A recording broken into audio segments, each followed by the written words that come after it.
Hello friends, this is Sumit and you're watching my channel Let's Grow with English. Here you get tons of amount of English knowledge, and today again we have a lesson and which is past continuous tense. So ये हमारा present past indefinite के बाद आता है past continuous tense. So इसको समझने के लिए हम पहले देख लेते हैं ये बनाया कैसे जाता है और कौन सी सिचुएशन के लिए बनाया जाता है. सो ये टेंस आपका रहा था या रही थी या रहे थे के सेंस में बनाया जाता है. जैसा मैंने बोर्ड पे लिखा है, रहा था, थी या थे, रहे थे, कुछ भी हो सकता है. जैसे कि वह मुझसे बात कर रहा था, वह वहाँ जा रहा था, वह खेल रहा था, वो पढ़ रहा था, वह नहीं पढ़ रहा था. इस तरह के सेंटेंसेस आप पास्ट कॉन्टिन्यूअस में बनाते हो. तो देख लेते हैं इसमें हेल्पिंग वर्ब क्या है. हमारी हेल्पिंग वर्ब हमारी वॉज और वर है, जो कि मैं आपको पहले ही बता चुका हूँ कि हेल्पिंग वर्ब वॉज वर कहाँ यूज होती हैं. मैंने फिर भी बताया इसमें singular he, she, it, name और आई के साथ आपको वॉज का यूज करना है. And in the next you would use you, we, they and any plural subject के साथ आप वर का इस्तेमाल करोगे. रूल जो हमारा होगा, सबसे पहले हम सब्जेक्ट का इस्तेमाल करेंगे, then we will use any of the helping verb, then we will use verb, ing and object. इस तरह से हमारा सेंटेंस बनेगा. सो सबसे पहले हम पहला सेंटेंस बना लेते हैं जो कि पॉजिटिव में बनता है हमारा पहला सेंटेंस. जैसे वह मुझसे झगड़ा कर रहा था. He was quarreling with me. So he was quarreling with me. आपका सब्जेक्ट was लगता है he के साथ, quarrel आपकी वर्ब हो गई और ing लगाओगे आप. जब भी आपका वर्ड l से खत्म होता है तो आप उसको डबल कर देते हो. quarrel में जब ing लगाओगे तो quarreling होगा. आपकी quarrel की स्पेलिंग ये होती है quarrel, और जब इसमें ing लगाओगे तो ये डबल हो जाता है quarreling. So he was quarreling with me. So next देखते हैं. जैसे वह मुझे अपना फोन दे रहा था. So he was giving. So मैं आपको बता चुका हूं जो वर्ड ई से खत्म होते हैं लास्ट में ing ऐड करते वक्त हम इसको रब करते हैं, then we add ing. So इस तरह से हमारा बनता है गिविंग. He was giving, क्या दे रहा था? He was giving his phone. Sorry, मुझे दे रहा था तो he was giving me his phone. आप ऐसे बनाओगे.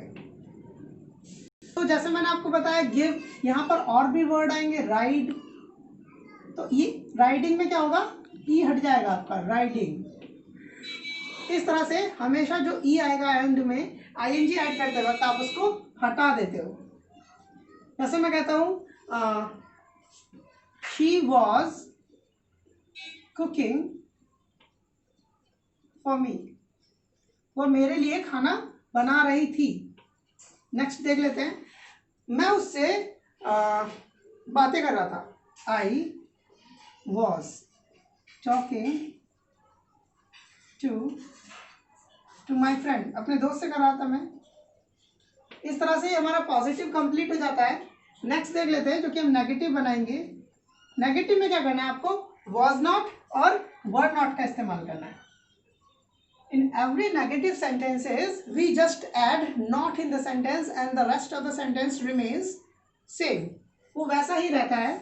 सो मैं यहाँ पर बना देता हूँ. जैसे I was not going to school.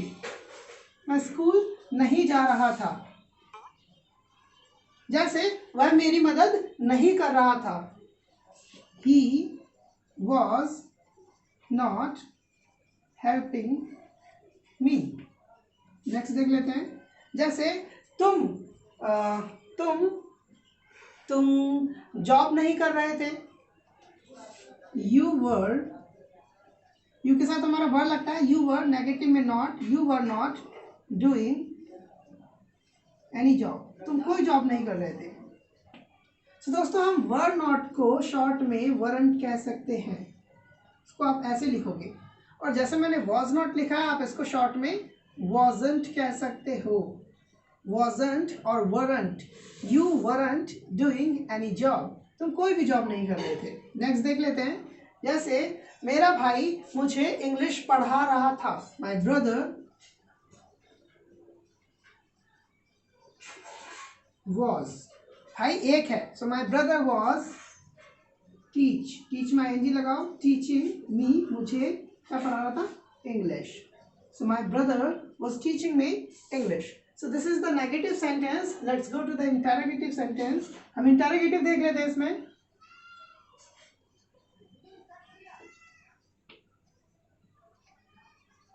Interrogative में क्या करते हैं, हम क्वेश्चन वाले सेंटेंसेस बनाते हैं. जैसे कि हमारा हेल्पिंग वर्ब जो होती है वो उठ के आगे आ जाती है. ऑब्वियसली हमारे यहाँ पर वॉज और वर्ड है, तो हम इसको उठा करके आगे ले आएंगे.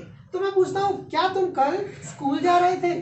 सो क्या के लिए मैं क्वेश्चन लगाऊंगा, word, were you going to school yesterday. Question mark लगा देना आपको. जैसे मैं कहता हूँ क्या वो तुम्हारी कॉफी चुरा रहा था. सो वॉज लगाना है आपको सबसे पहले. Was he steel. स्टील आपका होता है चोरी करना. इसमें हमें ing ऐड करना है. वॉज ही स्टीलिंग तुम्हारी, तो योर लगाना है, योर नोटबुक. सो नेक्स्ट देख लेते हैं. क्या तुम्हारा भाई इंग्लिश सीख रहा था. Was your brother learn. सीखने को हम लर्न कहते हैं. ing ऐड करना है आपको, learning English. Was your brother learning English. और देख लेते हैं. क्या तुम पहले सैमसंग का फोन यूज कर रहे थे. वर यू यूजिंग. तो देखो दोस्तों, मैंने यहाँ पर बताया था आपको, जब भी वर्ड के एंड में ई आता है तो हम हटाते वक्त इसको क्या करते हैं, ई हटा देते हैं, तब हम ing ऐड करते हैं. इसीलिए हमारा यूज में USING आ रहा है. Were you using Samsung phone earlier.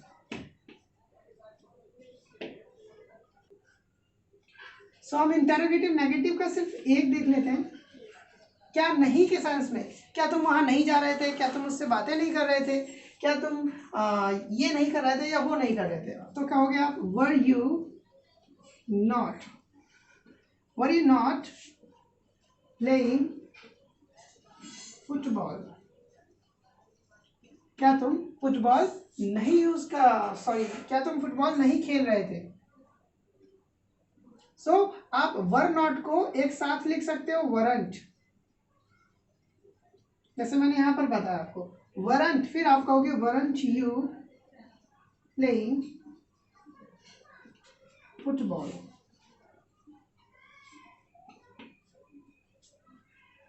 इस तरह से बनाओगे आप. हम WH देख लेते हैं इसमें.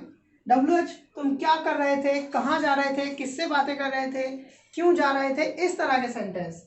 जैसे तुम किससे बातें कर रहे थे, हु वर. आपका WH हमेशा आगे आता है. So who were you talking to. तुम कहाँ जा रहे थे, वेयर वर यू गोइंग. किसके साथ खेल रहे थे, who were you playing with. इस तरह से आप WH सेंटेंसेस बनाते हो. So guys, this was the lesson where we learn the past continuous tense. हमने इसमें चारों तरह के सीखे and then we also learn the WH family in the sentence. So मैं कुछ और एग्जांपल्स आपको इसके बोल के बता देता हूँ. जैसे वो मेरी तरफ देख रहा था, he was looking at my side. या फिर वो मुझे देख रहा था, तो आप कहोगे he was looking at me. He was not looking at me. क्या वो मुझे देख रहा था, was he looking at me. क्या वो मुझे नहीं देख रहा था, was he not looking at me. या फिर आप कहोगे wasn't he looking at me. ऐसे भी कह सकते हो. जैसे मैं बोलता हूँ वो किसे देख रहा था, who was he looking at, आप ऐसे करके बोलोगे. जैसे कि वह क्या पढ़ रहा था, what was he studying, where he was going, what your mother was cooking. आप ऐसे करके continuous tense बनाते हो. So guys, this was the video of past continuous tense, and I hope that you must have understood this video, and this video will also be helpful for you. So thank you so much guys for watching my video and giving it like and thumbs up. So thank you so much again. So I would request you to please do like and subscribe, and I'll keep giving you videos of English where you'll get thousands of English sentences and structures. So thank you so much guys again for watching my video.